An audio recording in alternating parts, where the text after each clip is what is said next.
Good morning 10th standard students. Chapter number 2 historiography in Indian tradition के ऊपर हम लोग ये चैप्टर देखेंगे। इस चैप्टर में हम लोग बहुत चीज़ें सीखने वाले हैं, जैसे कि हमारा भारतीय ट्रेडिशन कैसा था, इंडिया में लोग किन किन माइथोलॉजिकल बातों को फॉलो करते हैं, ठीक है, और किन किन चीज़ों को वो ध्यान से ऑब्ज़र्व करके आज भी इम्प्लीमेंट करते हैं, ये हम इंडियन ट्रेडिशंस में सीखेंगे। ओके, तो सबसे पहले हम एंशिएंट पीरियड में चले जाते हैं, पुराने एंशिएंट पीरियड में। तो आज भी जो हम देखो, हिंदू लोग मूर्तियाँ पूजा करते हैं, ठीक है। अब क्रिश्चियंस लोग क्रॉस को फॉलो करते हैं, इस्लाम के लोग एक इसको फॉलो करते हैं, एक पर्टिकुलर एक पत्थर के इसको फॉलो करते हैं। तो ये जो सारे लोग हैं, हमने तो ये इन्वेंट नहीं किया, ज़रूर हमारे एंसेस्टर्स ने इन सारे कामों को किया होगा, राइट। और चाहे वो कुरान हो या फिर गीता हो या फिर बाइबल हो, ये सारे के सारे ओरल रिसाइटल्स हैं।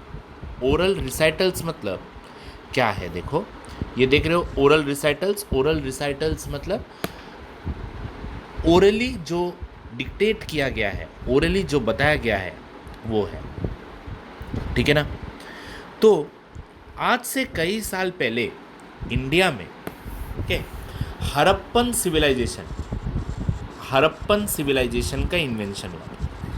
हड़प्पन सिविलाइजेशन, हड़प्पा, ये हमें मिला था मोहेंजोदारो बोल के एक जगह में, मोहेंजोदारो, ठीक है। अब ये पार्ट डिवीज़न होकर पाकिस्तान में चला गया है, पंजाब का पार्ट है ये, ठीक है। जब डिवीज़न के बाद ये पाकिस्तान में जा चुका है। यहाँ से हमें काफ़ी सारे ये मिले थे, कॉइन्स मिले थे, फिर वास मिला था, फिर हम लोगों को काफ़ी सारे ये मिले थे, पेपर्स, स्क्रिप्ट्स, ये सारी चीज़ें हम लोगों को यहाँ पर हड़प्पन सिविलाइजेशन में मिली थी, ठीक है ना। लेकिन ठीक है, ये कब? 3rd millennium BC। और हड़प्पन सिविलाइजेशन से हमें पता चल रहा था कि इन लोगों को, ये जो इंडियंस अपने राइटिंग में बहुत कुशल थे, मतलब बहुत ही खूबसूरत हैंडराइटिंग था, स्क्रिप्ट जानते थे।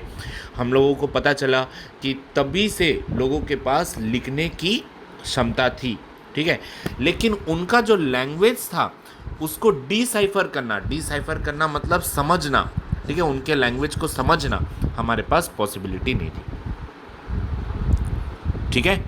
तो अब हम लोग इसकी चीज़ों को देखते हैं कि क्या क्या हम लोगों को वहाँ पर और मिले, ठीक है। अब ये और जब खुदाई की गई, ठीक है ना, जब खुदाई किया गया, तो खुदाई के बाद हमें मिला यहाँ पर अशोका मौर्य के टाइम का नेचुरल रॉक, स्टोन्स, पिलर्स, ये भी हम लोगों को एंशिएंट स्क्रिप्ट्स में मिले। मौर्य समाज तो आपको पता ही होगा, मौर्य किंगडम था एक, ठीक है। अशोका मौर्य, ठीक है, अशोका मौर्य के टाइम से हमें वहाँ पे रॉक्स मिलते हैं। रॉक्स मतलब तो तुम्हें पता ही होगा, पिलर्स, बड़े बड़े खम्बे, ठीक है, खम्बे के ऊपर आकृति, ठीक है, ये सब मिलते हैं। ओके, तो ये सारी चीज़ें हम लोगों को 3rd सेंचुरी BCE में मिली खुदाई के दौरान। पहले हड़प्पा सिविलाइजेशन में मिला, फिर 3rd सेंचुरी BCE में हम लोगों को अशोका मौर्य के पीरियड मिले, फिर 1st सेंचुरी BCE में हम लोगों को और चीज़ें मिलने लग गई, that is called as coin, metal, images, sculptures. Images मतलब छोटे छोटे चित्र, तभी तो कैमरा नहीं था, तो चित्रकार लोग छोटे छोटे फ़ोटोज़ बनाते थे, ठीक है, अपने हाथों से, वो मिलने लग गए। कॉपर प्लेट्स, तांबे का बर्तन, ठीक है, और ये सारी चीज़ें हम लोगों को मिल गई, ठीक है। सारे किंग के कपड़े, फिर उनका राज्य कहाँ तक था, टेरिटोरियल एक्सटेंट, और उनके बड़े बड़े एम्पायर्स के क्या क्या इवेंट होते थे, political organisation, social organisation, climate, दरी कैसा था वहाँ का, सब कुछ वहाँ एक्सकवेशन से मतलब आर्कियोलॉजी विभाग निकाल कर लाया। ठीक है ना। तो ये सारी चीज़ें, ठीक है ना। इंडिया जो था, इंडिया पहले किंग्स लोगों का देश था, ठीक है ना। किंग्स लोग रूल करते थे। आज से ब्रिटिशों के भी पहले, ब्रिटिश के काफ़ी सेंचुरी पहले किंग्स रहते थे। तो हर इंडिया का समझो एक एक पार्ट एक एक किंग से डिवाइडेड रहता था। क्लियर। तो ये एक एक्सकेवेशन में हमें ये मिला, ठीक है। ये शाहगाकुरा कॉपर प्लेट देख रहे हो, शाहगाकुरा कॉपर प्लेट कहाँ पे मिला, देखो गोरखपुर उत्तर प्रदेश में मिला, ठीक है।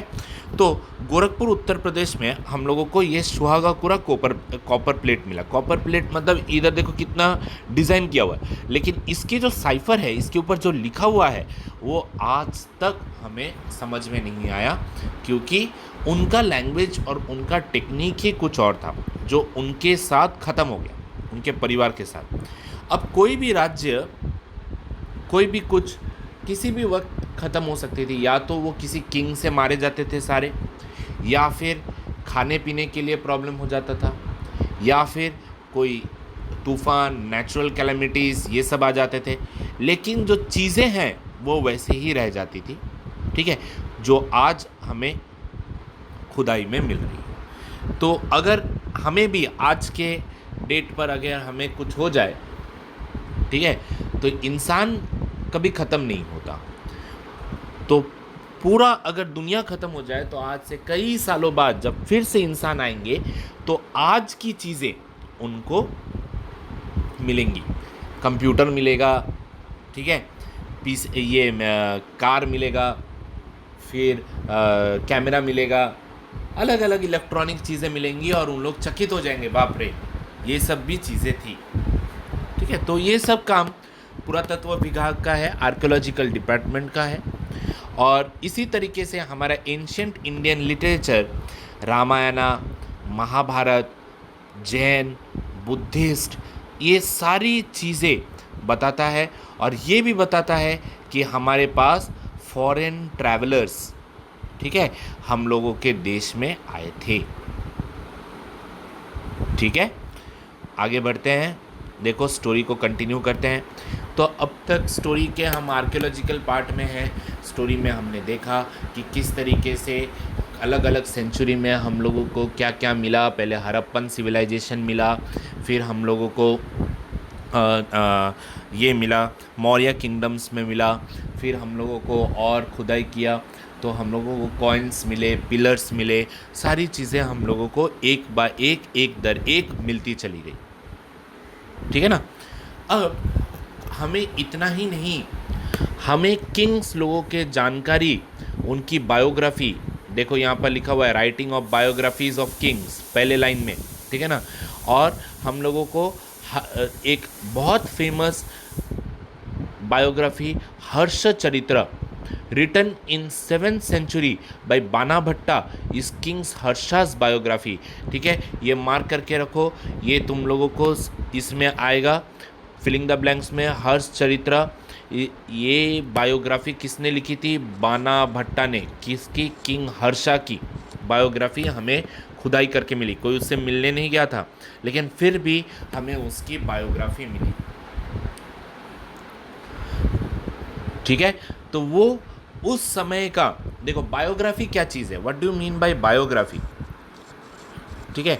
बायोग्राफी मीन्स किसी एक खुद इंडिविजुअल का बड़े इंडिविजुअल का लाइफ को हम बायोग्राफी बोलते हैं, ठीक है, समझ में आए। इंडिविजुअल के लाइफ के बारे में लिखना, बचपन से लेके वो क्या क्या किया, क्या क्या चीज़ों को हासिल किया, उसको हम बायोग्राफी बोलते हैं। आज के डेट में हमारे पास अमिताभ, सचिन, जो भी बड़े बड़े लोग हैं, बहुत बड़े बड़े एम्बेसडर्स हैं, टाटा, अंबानी, इन लोगों का बायोग्राफी हमारे पास अवेलेबल है, ठीक है। तो जो बायोग्राफी लिखता है, अगर किसी को बायोग्राफी लिखना अच्छा लगता है तो वो खुद ब खुद भी लिख सकता है, इसके लिए कोई रोक टोक नहीं है। ठीक है। तो अब देखो, अब हम आगे वाले पार्ट पे जाते हैं, that is called as historiography in the medieval period.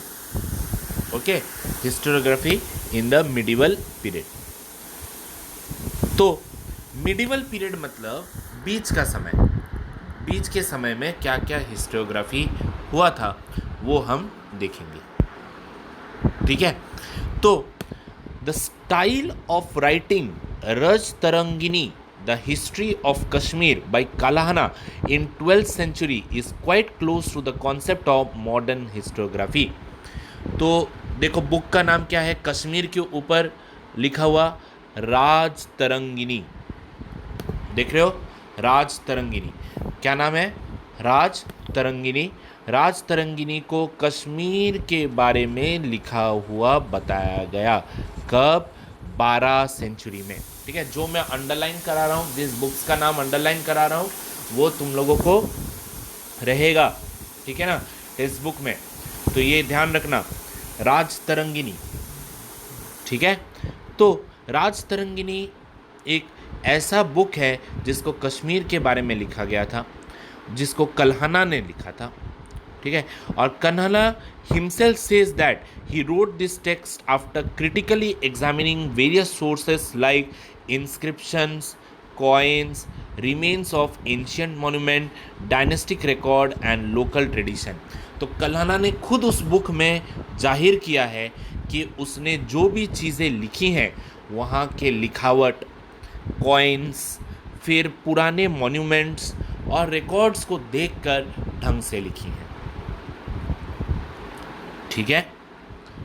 तो in the medieval India the historians in the courts of Muslim ruler were influenced by Arabic and Persian historiography.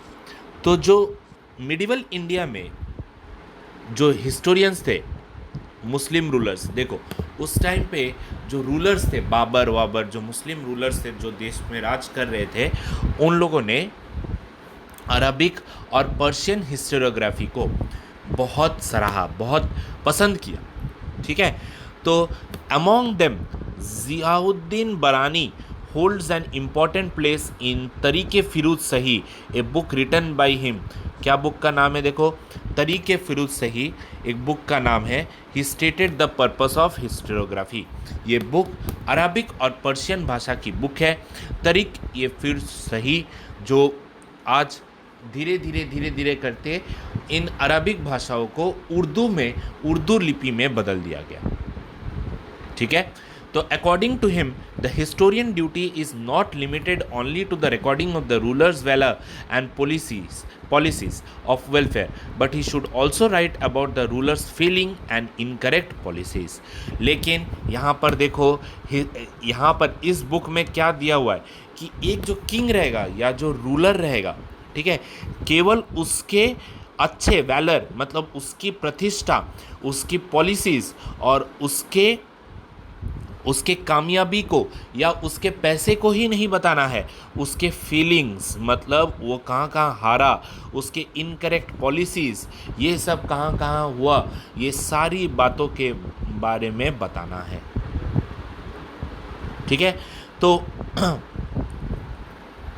बरानी further says that a historian should also take into consideration the impact of teaching of the wise, the learned and the saints on the cultural life of people.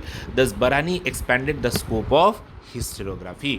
तो बरानी ने केवल सिर्फ प्रतिष्ठा, पहले क्या है, पहले के टाइम पे हिस्टोग्राफी ना किंग का सिर्फ अच्छा बातें ही लिखते थे, अच्छा ही लिखेंगे, अच्छा ही उनका प्रतिष्ठा लिखेंगे, अच्छा ही उनका बात करेंगे, कोई ज़्यादा खराबी नहीं करेंगे, क्योंकि किंग नहीं तो बुक सर कलम कर देता था, बुक फिकवा देता था। तो बरानी ने ये चीज़ हटा दी। बरानी ने क्या किया, उसने बुक्स में ना केवल ये किया कि हाँ भाई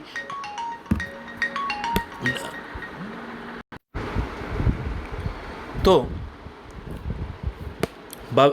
बरहानी ने क्या किया, उसने फेलियर्स के बारे में लिखा, और ना केवल किंग के बारे में, किंग के नीचे रहने वाले लोगों के बारे में भी बहुत कुछ लिखना शुरू किया, और इस तरीके से स्कोप तो तुझी के बरानी ने तो ये स्कोप एक्सटेंड कर दिया, ठीक है। तो धीरे धीरे राइटिंग्स में, ठीक है ना, पोएटिक कोट्स, देख रहे हो, पोएटिक कोट्स, ब्यूटीफुल पिक्चर्स, ये बाबर के टाइम पर मुगल एम्पायर के बुक में, जिस बुक का नाम है तुजुकी बारबरी, देखो बाबर का टाइम था, इसलिए बुक का नाम भी बाबरी के नाम पे आने लग गया। तो इनके बुक में क्या क्या आने लग गए, कोट्स आने लग गए, पोइटिक कोट्स, पोइटिक बातें, फिर सुंदर सुंदर पिक्चर्स आने लग गए, ठीक है। ये तुजुकी बाबरी के बुक से इंट्रोड्यूस होने लगा, ठीक है। और बाबर ने अपने माइन्यूट ऑब्जर्वेशंस जो अलग अलग रीजन और अलग अलग सिटी में उसने देखा ट्रैवल के दौरान, ठीक है, वहाँ का इकोनॉमी, पैसा, कस्टम्स, वहाँ के रिचुअल्स, फ्लोरा मतलब वहाँ के पेड़ पौधे, सब, ये सब उसने अपने बुक में दर्ज कराया, ठीक है। तो आज इनके ही बुक्स जो हैं, जो हमें एक्सकेवेशन के दौरान मिले हैं, वो हमें बताता है कि हमारे एंसेस्टर्स, जो हमारे पूर्वज हैं, वो कैसे थे, क्या फॉलो करते थे, कैसे अपने चीज़ों को हैंडल करते थे, ये, ठीक है। एक और बुक का नाम सामने आया, देखो यहाँ पर, अबुल फजल अकबरनामा। इस बुक में हिस्टोरियोग्राफी की काफ़ी सारे डॉक्यूमेंट्स और काफ़ी सारी बातें और रियलिस्टिक बातें सामने आई, ठीक है। फिर बखर is an important type of historical documents of medieval time. It contain eulogies of the heroes and stories of historic event, battle lives of great men, ठीक है। तो देखो, बखर जो बुक था, बखर, ये बखर बुक में क्या था, इस बुक में क्या लिखा हुआ था, जो सोल्जर्स थे, जो देश सेवा करते थे, जो देश सेवा मतलब तभी तो देश तो नहीं था, लेकिन रीजन था, एक एक किंग का डायनेस्टी था, उनके बारे में, उनका स्टोरीज, उनका events, battles, lives of great man, ये सब बखर बुक में स्पेसिफाई था। Marathi bakhars are of various type, Marathi भाषा में भी काफ़ी सारे बखर्स हैं, जिसका नाम है सबशाद बखर। किसने लिखा है? Krishnaji Anand Sabhasad. And Chhatrapati, the reign of Chhatrapati Rajaram Maharaj. Chhatrapati Rajaram Maharaj का नाम तो सुना होगा, उसी के दौरान ये बुक सभासद बखर लिखा गया था, ठीक है। It is an important bakhar for getting information about the rule of Chhatrapati Shivaji Maharaj. तो छत्रपति शिवाजी महाराज ने अपने रोल के टाइम पे क्या क्या काम किया, वो इस बुक में दर्ज है, ठीक है। नेक्स्ट बुक है भाऊ से बंसी बखर, वो बैटल ऑफ पानीपत, पानीपत के बारे में बताता है। पानीपत उत्तर प्रदेश में एक जगह है जहाँ पर एक बहुत बड़ी पानीपत की लड़ाई, ठीक है ना, वो हुई थी। तो वो वहाँ का सारा डिटेल इस बखर में, पानीपती बखर, ठीक है ना, मराठी में है, अवेलेबल है, ठीक है। होलकरांची कपिहात provides information about the Holkars and the contribution to the Marathi rule. Holkar एक समाज है मराठा में, जो जिस तरीके से वो शिवाजी महाराज को सपोर्ट करते थे और मराठा रूल को किस तरीके से उन लोग दूसरे इन्वेडर्स और उनको भगाए, ठीक है, जो बाहर से आए हुए हैं रूलर्स थे उनको भगाए, उसके बारे में ये होलकर अनंची कपियत में डिस्क्राइब किया हुआ है, ठीक है। Bakhars can be divided into types of biography such of kings. Biography किसके किसके? किंग के डायनेस्टिक हिस्ट्री के बारे में, किसी का ऑटोग्रायोग्राफी, किसी का सेक्ट, किसी का माइथोलॉजिकल और स्टेट एडमिनिस्ट्रेशन। माइथोलॉजीज और स्टेट एडमिनिस्ट्रेशन मतलब पूरा किस तरीके से पूजा पाठ या फिर उनके भी पूर्वज की बातें, या फिर किस तरीके से एक किंग अपने अंदर के हर स्टेट्स को ठीक से एडमिनिस्ट्रेटर कैसे करता था, वो सारी चीज़ें बखर में स्पेसिफाइड है। क्लियर? तो आज के लेक्चर के लिए हम यहीं रुकेंगे। अब हम इस लेक्चर के बाद नेक्स्ट लेक्चर में historiography in the modern period, जो हमारे 20th सेंचुरी, जो हमारे 20वीं सेंचुरी है, जो जिसमें हमारे ज़्यादातर हमारा ब्रिटिश लोगों का ही दबदबा बना हुआ है। देखो, इंडिया एक ऐसा कंट्री है जिसमें कभी ना कभी कोई ना कोई रूल किया है।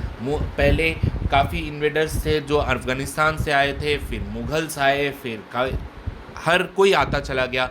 मॉडर्न सेंचुरी में, 20th सेंचुरी में, मतलब 20th सेंचुरी किसको बोलते हैं? 1000 से लेके 20,000, ठीक है, 2000, ये साल को बोलते हैं 20th सेंचुरी। 2000 से लेके 2100 ये है 21st सेंचुरी, और हम अभी 21st सेंचुरी में रहते हैं क्योंकि आज हमारा ईयर है 2020। तो इसके दौरान ब्रिटिश लोगों का राज था, वो हम अगले लेक्चर के दौरान पढ़ेंगे। ठीक है? क्लियर? इतने बारे में पता चला। Thank you everyone, bye.